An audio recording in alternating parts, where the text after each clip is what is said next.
Well, stuff's going down in Hong Kong. And around Hong Kong as well. Now, because I haven't done a narrated video in a long time, due to the fact that my new PC has a very loud fan, let's finally talk about what is going on in Hong Kong. 'Cause right now, this is the perfect time to talk about it.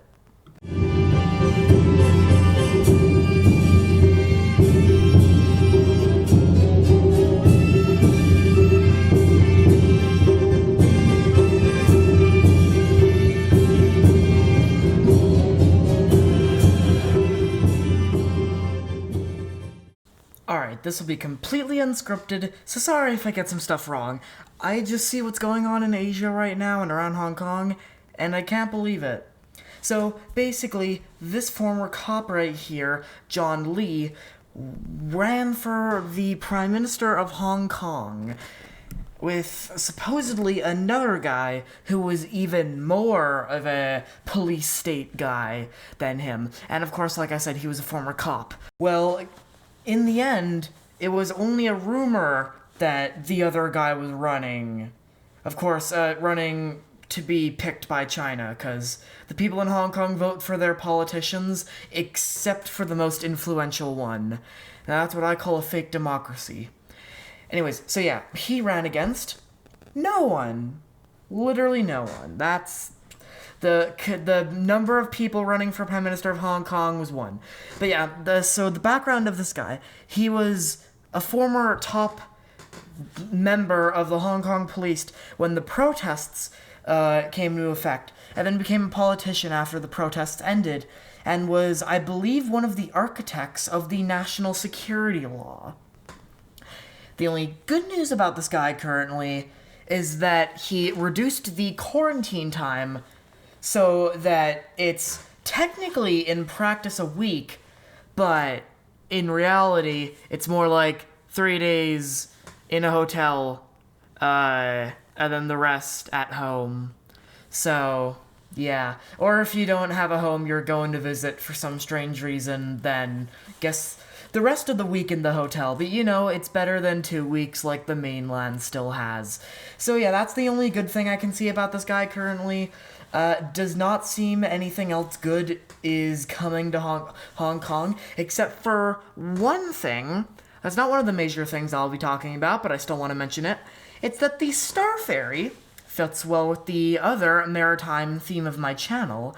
The iconic Star Ferries for Hong Kong that were rumored to be going out of business soon, they've been saved because now they've recovered from the economic loss of the old pandemic restrictions. So now people are actually going out a bit more, and because the Star Ferry, even though there's buses that go under the tunnels, under the pier to the two sides of the Victoria Harbour in Hong Kong, the Star Ferry is still a good sightseeing tour and transport route for any tourists, which don't exist in Hong Kong at the moment, and it is also good for just people who would like to get to work in a scenic way or whatever. It's a relaxing ride. I miss those ferries.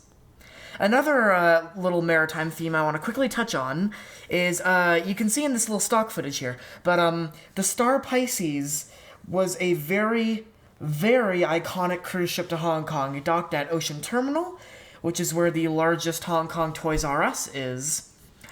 And I say was and did because unfortunately now that ship has been beached in India. If you guys have seen Jackson Carver Productions, I believe that's his name, he did a video on that in his Scrapyard update. But yeah, super iconic ship to Hong Kong, super crazy, and also very, very new. I believe out of the batch of ships that are being scrapped these days, she is the newest. And if you look at her, you can see very modern, very good-looking ship. And now, the thing that has been dominating the news, absolutely dominating the news recently, is Nancy Pelosi's visit to Taiwan. So, Nancy Pelosi, House Speaker of the United States of America, and third in line for the presidency, has touched down in Taiwan after a short and brief visit, I then left. Basically, this was to signal that the US stands with Taiwan and supports Taiwan in their endeavors. Well, at least some do. Because the US made a statement saying they support the one-child policy, their policies have not changed, and they do not support Taiwanese independence. All are lies, but they kind of have to say that just so that they don't spark more tensions with China. So that's excusable, that's fine. But yeah, this is a very important signal, and China got very, very mad over this. They overreacted, and they still are overreacting, because now they are beginning to do military drills around Taiwan. Yes, you heard me right. China is shooting at Taiwan. Well, that is kind of clickbaity because it's not the actual island they're shooting at. They're just shooting outside Taiwan's EEZ.